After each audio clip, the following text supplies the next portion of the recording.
Assalamualaikum warahmatullahi wabarakatuh. Hari ini adalah pertemuan kedua kita yang akan berisikan tentang pengantar psikologi umum. Agenda kita pada video kali ini adalah kita akan bahas tiga materi dasar ini, Nak. Ketiga materi ini, Nak, hanya akan mampu kita pahami dengan baik setelah kita bicarakan definisi psikologi terlebih dahulu. Nah, untuk itu, teman-teman perlu tahu psikologi itu sebenarnya apa sih?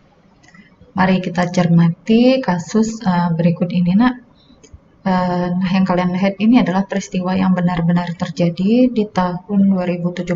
Ada peperangan yang terjadi di salah satu kota di negara Filipina, yaitu kota Marawi. Pihak yang terlibat dalam peperangan ini adalah kelompok yang sudah sering sekali kalian dengar, itu adalah kelompok ISIS. Dan ini beberapa anggotanya, Nak, yang terlibat dalam perang di Marawi. Jika kalian lihat, ini adalah para pemuda Marawi. Nah, ini mereka sedang membicarakan strategi perang. Dan inilah hasilnya. Banyak dari orang-orang yang merasa terancam jiwanya memutuskan untuk mencari perlindungan. Kebanyakan akan memilih keluar dari kota Marawi. Tapi dalam situasi perang, nah, ada banyak kejadian yang tidak terduga. Tidak semudah itu untuk keluar dari kota yang sedang mengalami peperangan. Sehingga banyak orang mencari jalan keluar yang lain. Dan salah satunya adalah meminta perlindungan dari orang-orang muslim yang ada di situ. Yang tidak terlibat perang, yang tidak berada di pihak manapun, tidak berada di pihak militan dan juga tidak berada khusus di pihak pemerintah. Berusaha bersikap netral. Dan salah satu orang yang dipercaya untuk memberikan perlindungan ini adalah beliau yang teman-teman saksikan ini. Beliau adalah Nuruddin Aluntulukman. Sepertinya para pengungsi ini mempercayakan untuk mencari perlindungan pada beliau karena memang sepak terjang beliau ini dikenal sangat baik, salah satu tokoh pemuka masyarakat di Marawi. Beliau melindungi sekitar 70 orang yang mengungsi, dan 64 diantaranya itu adalah orang-orang yang beragama Kristen. Nah, apakah ini diketahui oleh kelompok militan? Jelas, sebanyak itu. Bagaimana mungkin tidak diketahui oleh kelompok militan? Ini sudah dideteksi bahwa ada banyak orang yang mencari perlindungan Nuruddin. Mereka datang ke Nuruddin dan meminta agar pengungsi-pengungsi ini, orang-orang penduduk di situ yang meminta perlindungan Nuruddin agar diserahkan kepada kelompok militan ini. Karena keputusannya untuk melindungi ini, itu bisa membahayakan nyawanya dan nyawa keluarganya. Jadi sebenarnya masuk akal jika dia memutuskan untuk tidak melanjutkan upaya untuk memberikan perlindungan itu. Tapi yang dilakukan oleh Nuruddin adalah menolak permintaan dari para militan. Para militan ini hingga datang kedua kalinya untuk meminta hal yang sama, agar para pengungsi diserahkan. Hingga Nuruddin ini berkata, ya kira-kira langkahi dulu lah mayatku. Dan kelompok militan ini memutuskan untuk tidak lagi memaksa Nuruddin. Nuruddin ini berhasil melarikan, membantu 70 orang ini untuk keluar dari kota Marawi. Dengan cara mereka yang beragama Kristen diajarkan untuk meneriakkan Allahu Akbar ketika ditanyakan identitasnya oleh kelompok militan yang ada di perbatasan, agar mereka selamat dan diperbolehkan untuk melangkahi perbatasan. Yang kemudian menjadi pertanyaan adalah, kenapa masing-masing pihak ini yang sudah Ibu ceritakan tadi melakukan tindakan-tindakan seperti itu, Nak? Dan tindakan itu semuanya beresiko tinggi. Kenapa mereka melakukan itu? Yang pertama kita lihat tindakan dari Nuruddin Aluntulukman. Kenapa ya Nuruddin Aluntulukman mau menampung pengungsi? Itu artinya dia menyediakan banyak tenaga, waktu, dan bahkan juga mungkin menyediakan logistik bagi para pengungsi ini agar bisa bertahan hingga berhari-hari. Lalu juga, kenapa Nuruddin mau membantu mereka untuk keluar dari Marawi? Perilaku-perilaku menolong ini, Nak, itu membahayakan Nuruddin. Dan Nuruddin pun sadar itu pasti membahayakan keluarganya pula. Tapi kenapa dia memutuskan untuk tetap melakukan itu? Kenapa dia memutuskan untuk tetap menolong? Tak peduli seberapa besar pun risikonya, kan taruhannya nyawa. Teman-teman bisa saja berpikir bahwa mungkin karena dia tokoh masyarakat tidak akan dengan mudah diganggu oleh para militan. Tapi tidak ada jaminan, Mak. Tidak ada jaminan bahwa para militan ini akan tetap bisa menghormati Nuruddin, apalagi jika berada dalam situasi yang emosional. ada banyak emosi-emosi yang muncul di situ yang membuat tindakan-tindakan seseorang tidak akan serasional di situasi yang normal. Maka Nurdin pasti berpikir tidak ada jaminan bahwa karena dia dianggap sebagai tokoh terkemuka, maka nyawanya tetap akan baik-baik saja. Tidak. Nurdin pasti sadar keputusannya untuk menolong itu tetap akan membahayakan diri dan keluarganya. Nurdin pasti paham itu, tapi dia memutuskan untuk tetap menolong.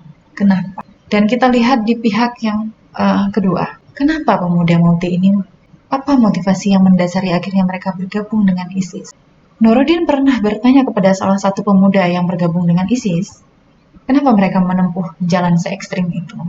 Para pemuda ini berpendapat bahwa tidak ada lagi jalan yang lebih baik dibandingkan dengan jalan kekerasan, karena sudah jalan kelembutan itu sudah ditempuh dan tidak ada hasilnya.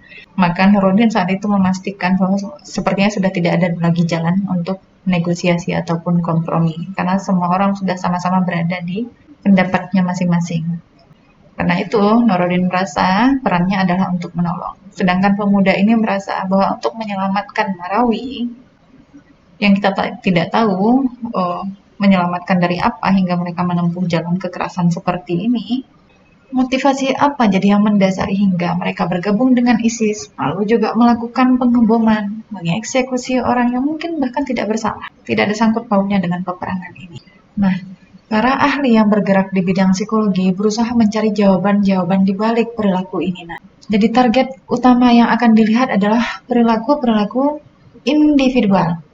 Perilaku yang muncul dari seseorang dan apa saja alasan yang mendasari perilaku itu muncul, apakah perilaku ini bisa dicegah atau tidak. Nah, hal-hal itu yang membuat para ahli psikologi mencoba mempelajari setiap perilaku yang muncul dari individu.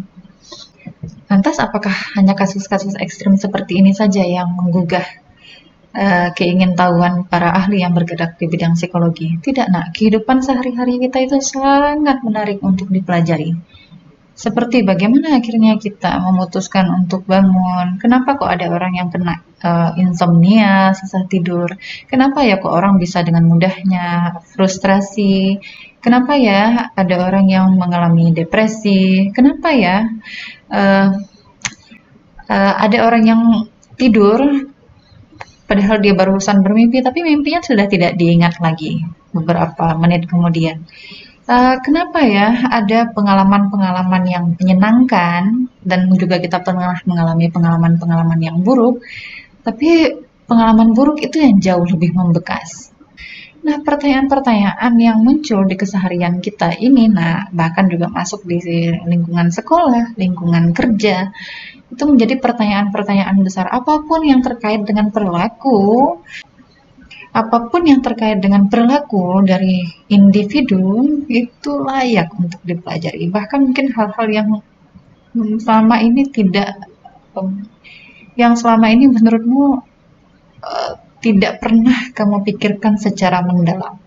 Nah, itu akan jadi tema-tema dalam psikologi. Nah, selama itu berhubungan dengan perilaku dan proses mental dari individu. Kalau begitu, psikologi itu apa dong? Psychology is scientific study of behaviors and mental processes. Jadi psikologi itu adalah penelitian yang ilmiah tentang perilaku dan proses mental. Memang dari tadi Ibu selalu sebut-sebut tentang perilaku saja ya di contoh sebelumnya. Nah, lantas kenapa di sini kok bisa muncul mental processes? Kenapa bisa muncul proses mental? Nah, untuk itu teman-teman perlu tahu dulu perbedaan antara keduanya. Dan akhirnya nanti teman-teman paham keterkaitan antara kedua objek kajian ini apa. Behavior ini adalah perilaku. Ini nggak apa-apa ya, Ibu tetap pakai bahasa Inggris agar teman-teman familiar, akrab dengan istilah-istilah semacam ini nanti ketika baca jurnal ilmiah. Ketika membaca artikel penelitian berbahasa Inggris, berbahasa Indonesia pun sering sekali menggunakan istilah-istilah ini, nak. Jadi tetap semangat ya dengan istilah-istilah yang ada, kamu insya Allah bisa.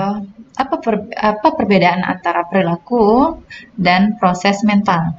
Nah, behavior atau perilaku ini adalah segala sesuatu yang kita kerjakan itu dapat diamati. Segala sesuatu yang kita kerjakan dapat diamati dan juga dapat diukur. Dapat dengan mudah ketika kamu melihat anak dengan pose seperti ini, ya anak sedang berteriak. Kenapa? Karena perilaku ini dapat dengan mudah kamu amati. Dan bahkan kamu bisa mengukur seberapa banyak perilaku itu dilakukan. Misalnya dia berteriak, apa iya sekali saja? Oh, dia berteriak sampai berkali-kali. Bahkan kamu mungkin bisa hitung sampai 5 kali, 6 kali. Begitu juga dengan contoh yang kedua dan ketiga, teman mengayuh sepeda itu bisa langsung dilihat. Nah, berbeda dengan mental processes. Mental processes ini adalah proses mental ataupun kita katakan proses yang terjadi secara internal yang hanya terjadi di dalam diri individu, tidak bisa kita lihat.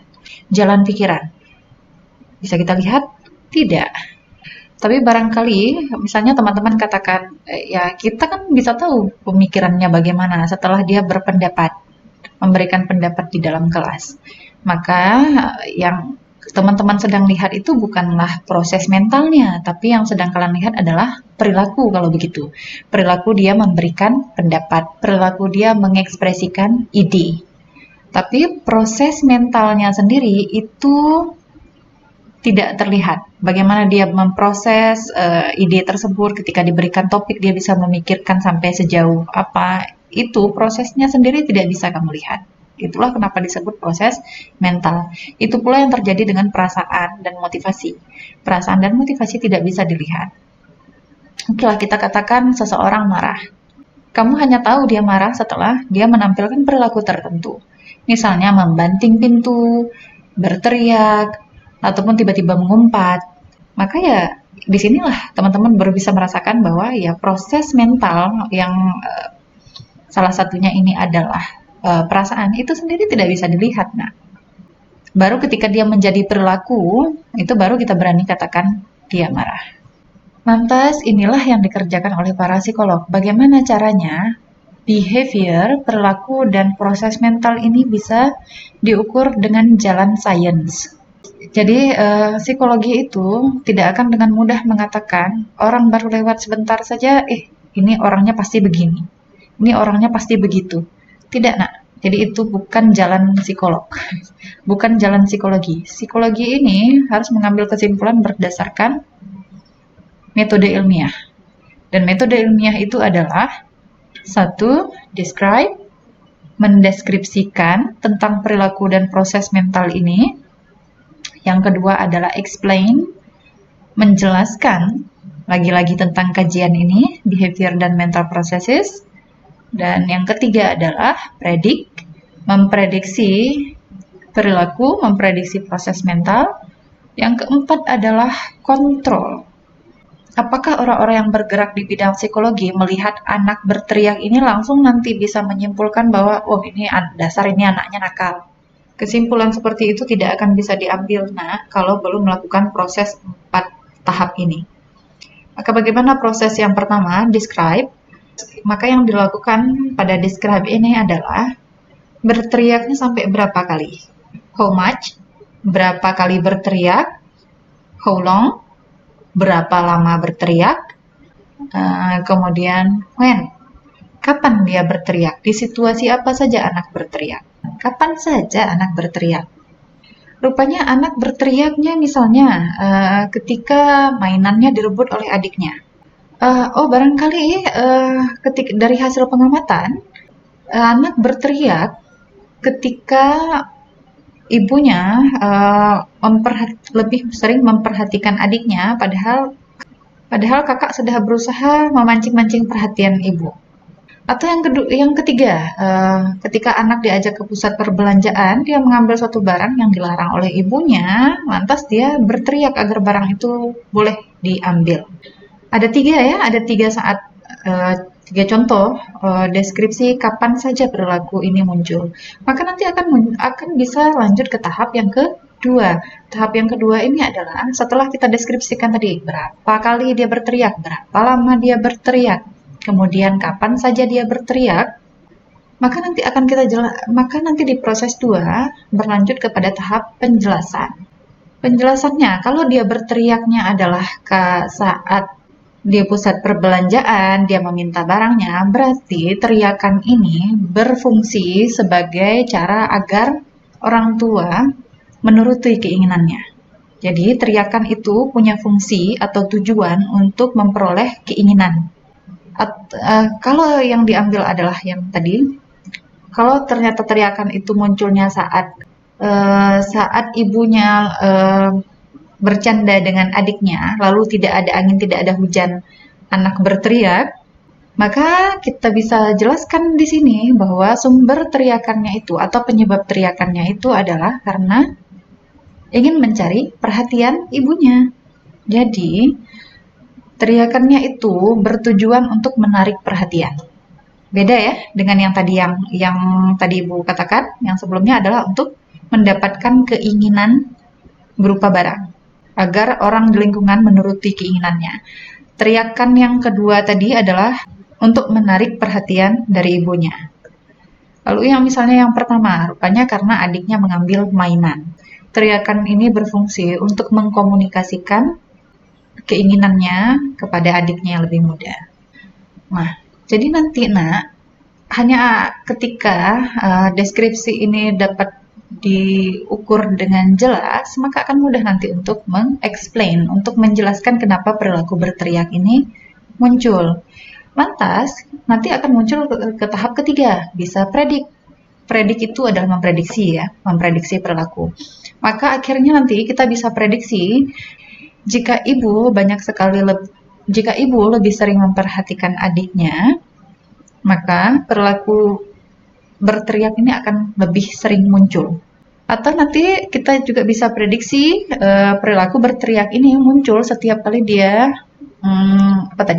setiap kali dia ingin keinginannya terwujud. Maka nanti akan muncul saat berada di pusat perbelanjaan, ketika dia ingin makan es krim, walaupun misalnya dilarang karena takut sakit gigi.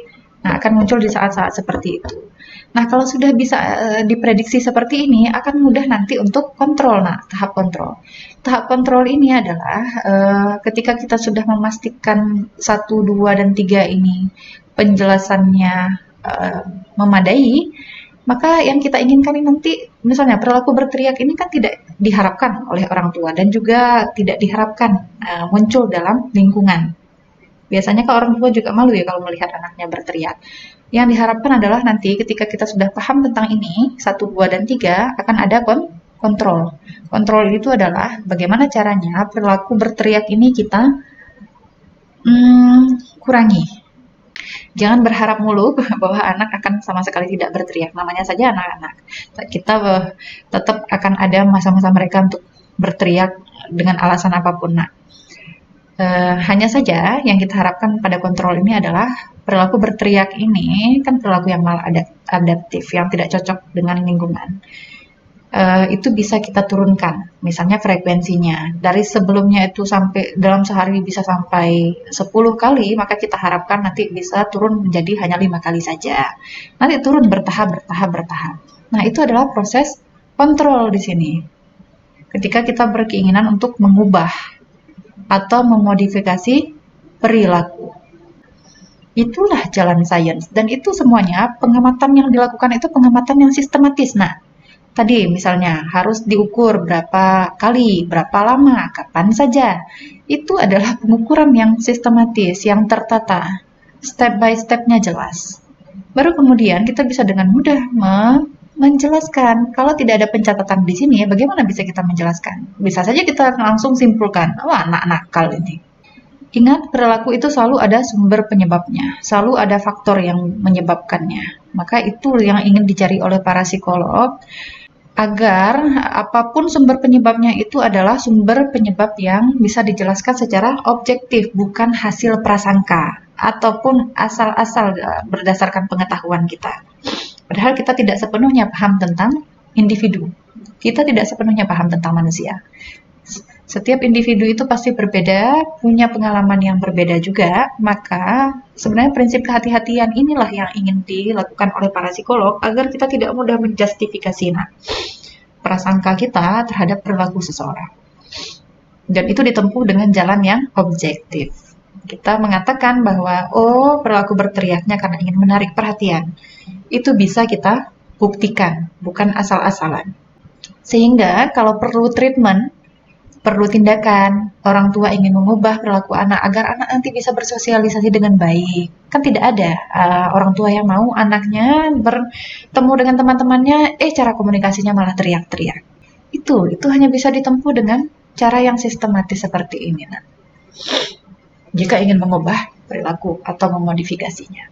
Dan kalau sudah pada tahap kontrol ini artinya juga kita suatu saat bisa mencegah agar perilaku ini tidak perlu muncul. Sebelum misalnya ada perilaku berteriak yang muncul karena ibu lebih sering menghabiskan waktu dengan adik bayinya. Maka kalau begitu cara untuk ketika kita sudah tahu faktor penyebabnya itu, maka dengan mudah kita bisa mencegah. Itu artinya lain kali ketika sudah mulai mengobrol dengan adik, sesekali mungkin orang tua akan memperhatikan kakaknya yang tadi kita katakan berteriak ya. Nanti sesekali ketika sedang menimang bayi, melihat kakaknya, menanyakan hari ini kegiatan kakaknya apa saja.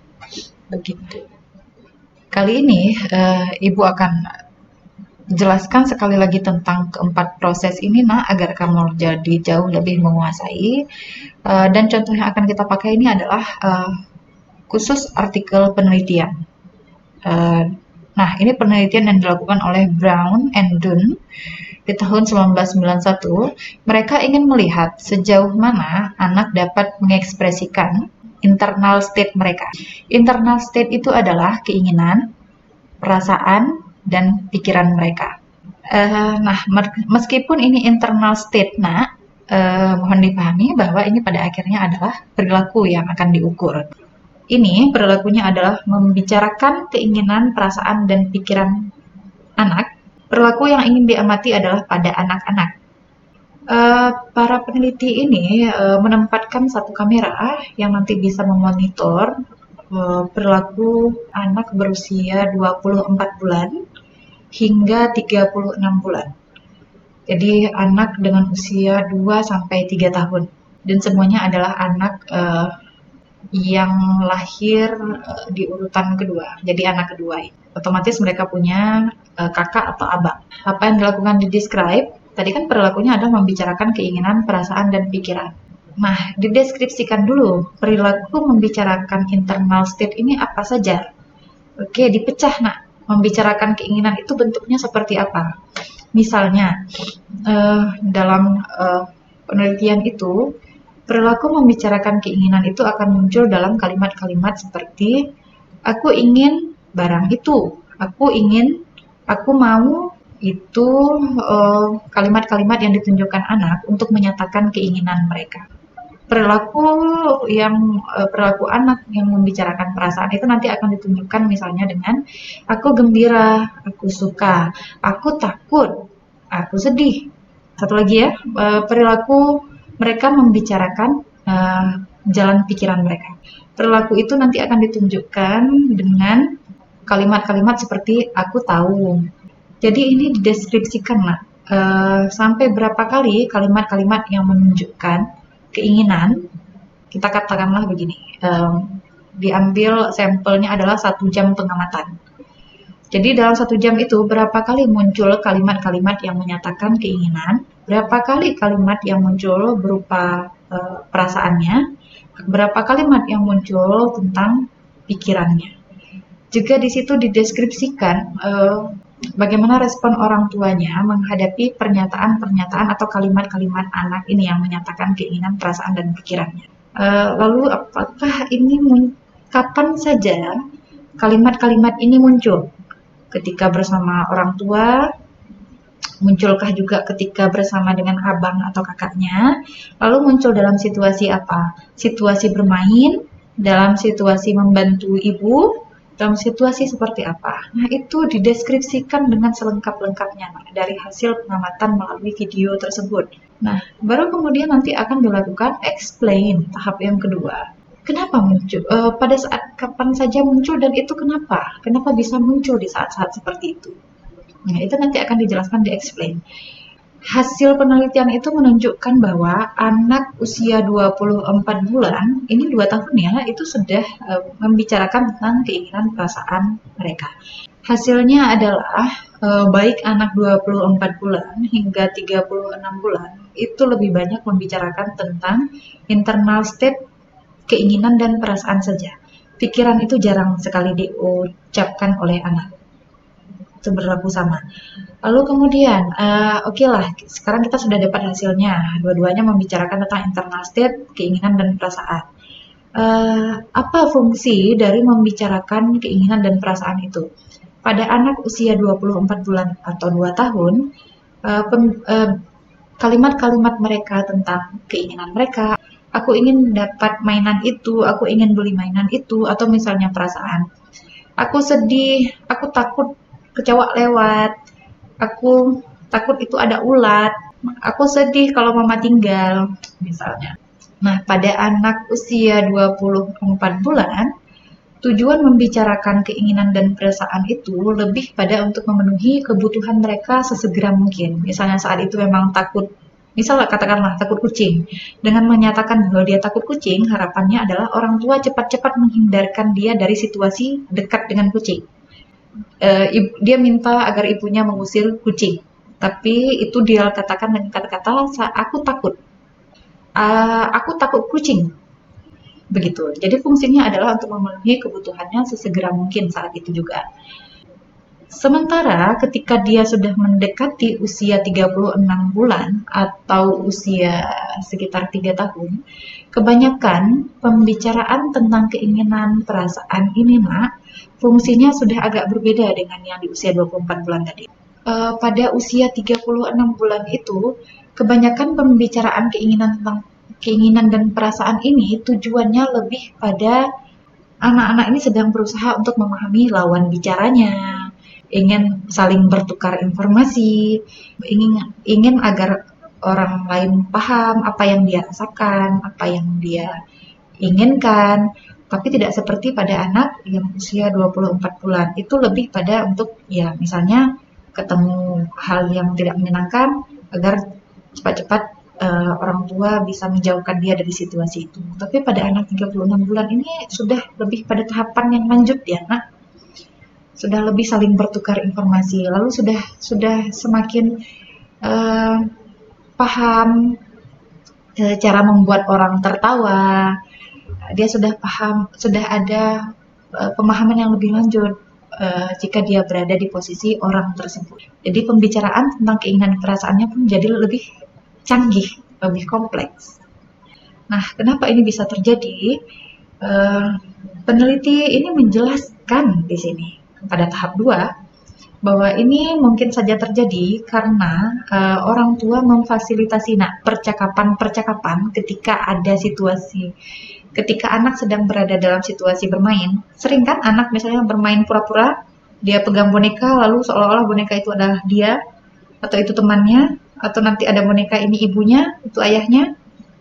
Di saat bermain pura-pura seperti itu, anak akan secara tidak langsung itu menyebutkan tentang hal yang dia rasakan, apa yang dia inginkan, dia akan menegaskan itu selama bermain.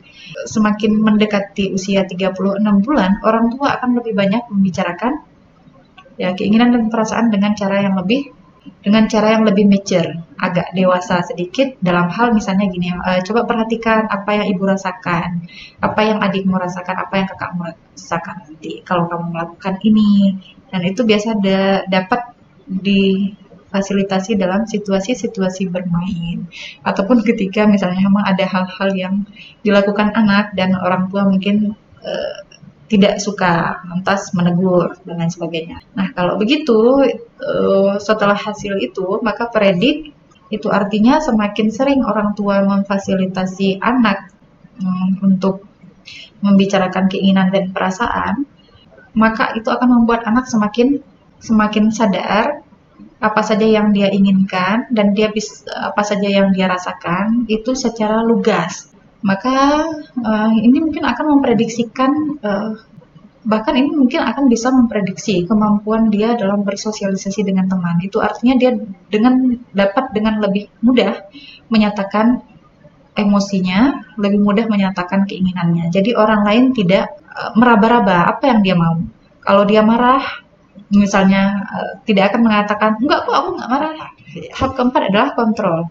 Kalau misalnya kita sudah tahu nih, kemampuan anak untuk membicarakan keinginan dan perasaannya itu punya manfaat yang baik, maka kita berharap ini semakin stabil. Anak tetap bisa mempertahankan kemampuannya membicarakan keinginan dan perasaan serta pikiran dengan baik, sehingga kemampuan bersosialisasinya juga bagus. Dan menurut Ibu, semua contoh yang sudah tadi Ibu jabarkan itu sudah berhasil disimpulkan oleh Wheaton dengan cara yang menurut Ibu sangat komprehensif, menyeluruh ini sifatnya. Jadi Wheaton ini menyimpulkan psikologi sebagai disiplin ilmu itu punya 3 tema fundamental yang dibahas.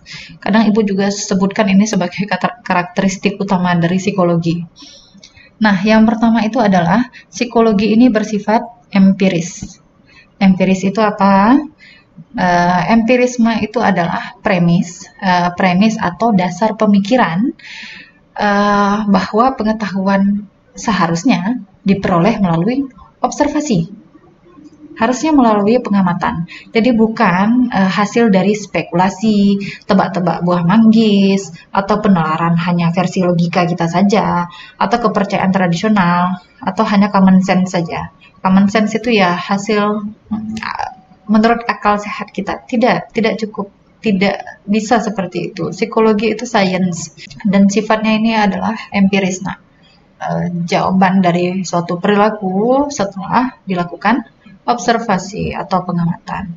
Jadi tidak berasal dari kesimpulan kita yang subjektif sifatnya. Hasil penelitian tentang suatu perilaku itu tetap objektif, bukan berdasarkan kata Ibu atau katamu, yang kita tuh masing-masing punya kesimpulan yang berbeda. Jadi ini yang ditempuh, observasi.